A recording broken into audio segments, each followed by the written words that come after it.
தவக்காலம் முதல் வாரம் மார்ச் மாதம் 14ஆம் தேதி வெள்ளிக்கிழமை. நற்செய்தி வாசகம். புனித மத்தேயு எழுதிய நற்செய்தியிலிருந்து வாசகம். அதிகாரம் 5, இறை வார்த்தைகள் 20 முதல் 26 முடிய. மறைநூல் அறிஞர் பரிசேயர் ஆகியோரின் நெறியை விட உங்கள் நெறி சிறந்திருக்கட்டும். இல்லையெனில் நீங்கள் விண்ணரசுக்குள் புக முடியாது என உங்களுக்கு சொல்கிறேன். கொலை செய்யாதே.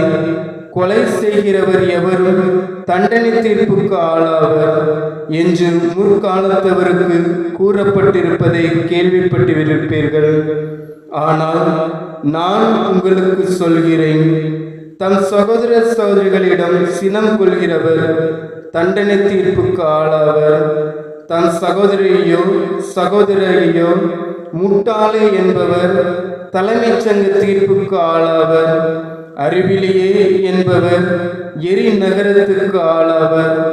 ஆகையால் நீங்கள் உங்கள் காணிக்கையை பலிபீடத்தில் செலுத்த வரும் பொழுது உங்கள் சகோதர சகோதரிகள் எவருக்கும் உங்கள் மேல் ஏதோ மனத்தாங்கள் உண்டென அங்கே நினைவுற்றால் அங்கேயே பலிபீடத்தின் முன் உங்கள் காணிக்கையை வைத்துவிட்டு போய் முதலில் அவரிடம் நல்லுறவு ஏற்படுத்திக் கொள்ளுங்கள்.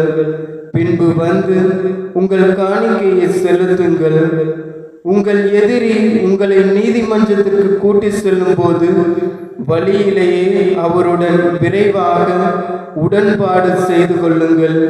இல்லையே உங்கள் எதிரி நடுவரிடம் உங்களை ஒப்புவிப்பார். நடுவர் காவலரிடம் ஒப்படைக்க நீங்கள் சிறையில் அடைக்கப்படுவீர்கள்.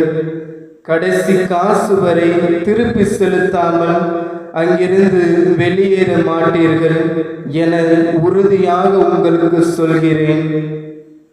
ஆண்டவரின் அருள்வாக்கு. கிறிஸ்துவே உமக்கு புகழ்.